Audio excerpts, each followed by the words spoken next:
Confusion پیدا کرنا اور پھر لوگوں کے قلوب کو اور سیاہ کرنا حسد سے، اور آپ کا یہ سنت سیئہ آپ کے ذریعے سے جاری ہونا، یہ آپ کے لیے کوئی خیر کی بات نہیں ہے،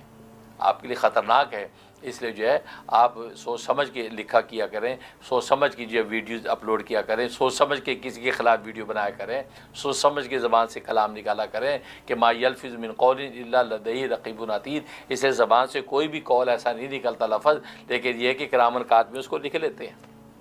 اور پھر آخرت میں آپ کو پوچھ ہوگی، دنیا میں اس کا وبال ہوگا۔ تو اس لیے یہ دعا مجھے بڑی پیاری لگتی ہے کہ جب لوگ یہ دعا دیتے ہیں کہ اللہ آپ کو حاسدوں کے حسد اور دشمنوں کے عداوت سے محفوظ رکھے، تو میں دل کی گہرائی سے اس پہ آمین کہتا ہوں، کیونکہ ظاہر ہے کہ ان لوگ، اور پھر مزے کی بات یہ حاسدین پہ آٹے میں نمک کی طرح ہوتے ہیں، کیوں میں تو جانتا ہوں آٹے میں نمک کی طرح ہوتے ہیں، اچھا نمک کا اثر پورے آٹے میں محسوس ہوتا ہے، لیکن آٹا ہوتا زیادہ ہے، نمک ہوتا ہے ایک چٹکی، تو ہوتے یہ دشمن بیچارے ہوتے چٹکی، لیکن اس کا اثر محسوس ہوتا ہے، کیوں کہ وہ جو ہے وہ شیطانی وہی ایک دوسرے کو کرتے رہتے ہیں، جیسے قرآن میں نے کہا نا وہ شیاطین ایک دوسرے کو وہی کرتے ہیں، یوں ہی کا لفظ استعمال، وہ ایک دوسرے کو جو ہے یہ آگے سے آگے کانا پھوسی جس کو ترجمہ کرتے ہیں مفسرین، تو کانا پھوسی کر کے وہ آگے بات پھیلاتے ہیں، تو اپنوں میں بھی آ جاتی بات، غیروں میں بھی آ جاتی ہے، تو وہ ایک خاص قسم کا جو ہے وہ منشا ظاہر ہوتا ہے، تو لیکن اس سے لگتا ہے کہ پتہ نہیں کتنے یار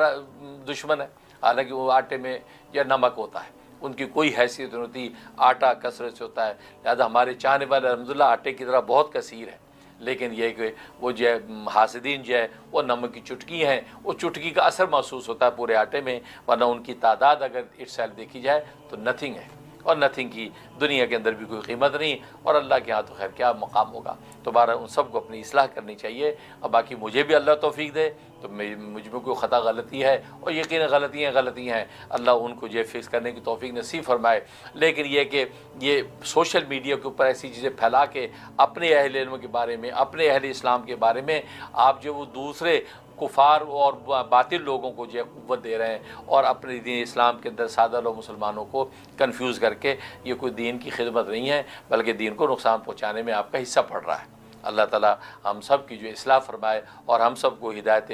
باطنیہ کے صحیح راستے پر جاری ساری فرمائے، اور باقی یہ ہے کہ یہ حسد بغض جو چلتے ہی آتا ہے، ہر ایک کے ساتھ ہر دور میں رہا، اور بڑے بڑوں کے ساتھ رہا، اس سے ان کے درجات بلند ہوتے ہیں، گناہ معاف ہوتے ہیں، درجات بلند ہوتے ہیں۔ میں نے ایک مرتبہ اپنے ابا شہید مولانا محمد یوسف لدھیانوی شہید قدس سرور سے پوچھا کہ ابا جی یہ کیوں ایسا ہوتا ہے کہ بہت سے بڑے بڑے اللہ والے بڑے لوگ ہیں، نیک پارسا ہوتے ہیں، ان کے خلاف ایسی باتیں لوگ کیوں پھیلاتے ہیں، کیوں ایسا ہوتا ہے؟ کیا اللہ تبارک و تعالیٰ کیا ان کے یہ منہ بند نہیں کرتے، پکڑتے نہیں ہیں؟ حضرت فرمایا کہ اصل میں بات یہ کہ مجاہدے دو طرح کے ہیں، ایک مجاہدہ اضطراری ہے، ایک مجاہدہ اختیاری ہے۔ ایک اختیاری مجاہدہ انسان اختیار کرتا ہے، بس 100 نفلیں پڑھنے کے لیے کھڑا ہو گیا، یہ مجاہدہ اختیاری ہے۔ یا جو ہے وہ مسلسل جو ہے وہ کئی کے دن کے روزے رکھنے لگ گیا، تو یہ نفلی روزے، یہ مجاہدہ اختیاری ہو گیا ہے۔ تو زکوٰۃ و صدقات سے بڑھ کر مال خرچ کرنے لگ گیا، تو یہ مجاہدات اختیاری ہیں۔ اور ایک مجاہدات اضطراری ہوتے ہیں کہ بس اوقات انسان وہ مجاہدہ اختیاری اس قدر زیادہ اختیار نہیں کرتا، اور اللہ چاہتے ہیں کہ اس کو بلند مقام ملے مجاہدے کی وجہ سے، تو اللہ پھر ایسے حاسد اور بغضی پیدا کر دیتے ہیں جو ان کے بارے میں الٹی سیدھی باتیں کرتے ہیں۔ تو نتیجہ کیا ہوتا ہے، وہ ان کو جب بات پہنچتی ان کو ضرور ایک طبی تھوڑی سی تکلیف جو ہوتی ہے، یہ ان کے لیے مجاہدہ اضطراری بن جاتا ہے۔ جب مجاہدہ اضطراری بنتا ہے، اس کے نتیجے میں اللہ ان کے درجات بلند کرتے ہیں، ان کے لغزشوں کو معاف کرتے ہیں، ان کے درجات بلند ہوتے ہیں۔ تو حاصل سمجھتے ہیں کہ ہم لگتا ہے ان کی عزت عافیت کو نقصان پہنچا رہے ہیں، حالانکہ ان کو یہ پتہ نہیں اللہ تبارک و تعالیٰ انہی کے ہاتھوں ان معصوم کے درجات بلند کر رہے ہیں، اس کے گناہ معاف کر رہے ہیں۔ تو یہ مجاہدہ فرمایا اضطراری ہوتا ہے۔ جب اختیاری مجاہدہ اس لیول کا نہیں ہوتا کہ اللہ اس کو اس مقام پہ پہنچا پائے، اللہ اس طرح کے مجاہدے اضطراری ڈال دیتے ہیں۔ جو قرآن کریم میں اللہ تبارک و تعالیٰ نے خود انبیاء کے بارے میں فرمایا کہ ہم نے اپنے نبیوں کو دشمن دیے ہیں، یعنی اللہ فرما رہا ہے کہ ہم نے اپنے نبیوں کو دشمن دیے ہیں۔ اب نبیوں کو دشمن دینا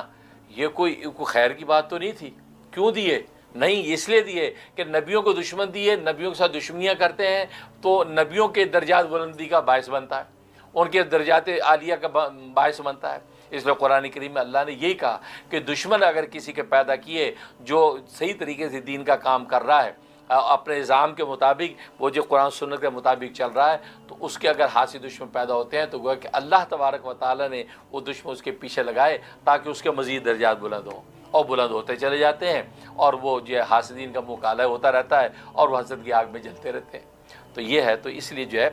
ایسا ہوتا ہے۔ تو یہ دعا جب مجھے دی جاتی ہے تو مجھے تو خیر بہت لطف آتا ہے، اگرچہ میں تو خود خطا کا پتلا ہوں، خطائی خطا ہے، طالب علم ہوں، مجھے کسی قسم کا کوئی دعویٰ نہیں ہے۔ ہاں دعا ضرور ہے کہ دعا ضرور کرتا ہوں، اخلاص کی بھی اور اشاعت دین دفاع اسلام کو علی منہاج السنہ کرنے کی بھی دعائیں ضرور کرتا ہوں، دعویٰ نہیں۔